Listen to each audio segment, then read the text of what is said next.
Council has tentatively set the 2022 budget. Some key decisions were made during the final round of deliberations last night. While the overall tax levy increase didn't change dramatically, councillors debated the new police headquarters and whether to add safety netting to local arenas. Vasilios Bellos reports. The initial recommendation to council was to earmark $56 million for a new police headquarters. But then, the police board downgraded that request to $2.4 million for this year to cover design work and locking down a preferred location. Council ultimately voted in favor of those changes, but not before a lengthy discussion.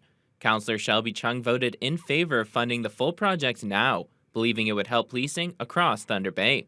We need to somehow regain the authority of the police and bring back the sanctity of the uniform. I believe that this building is completely intertwined with the issues that we are facing.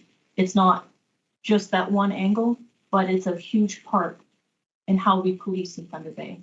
The approval of the initial $2.4 million does not mean the project will go ahead for sure, especially with an upcoming election of a new council in the fall.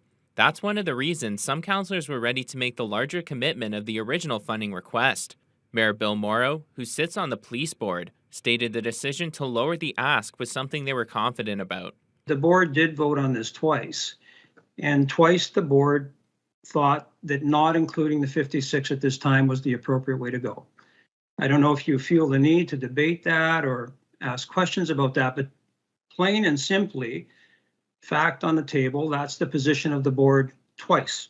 Council voted 8-4 to allocate the initial $2.4 million for the headquarters planning process. Another decision during the meeting centered around adding safety nets to arenas in the city, but it was ultimately defeated by council. Councillor Cody Fraser believes the netting would negatively impact the user experience without significantly improving safety.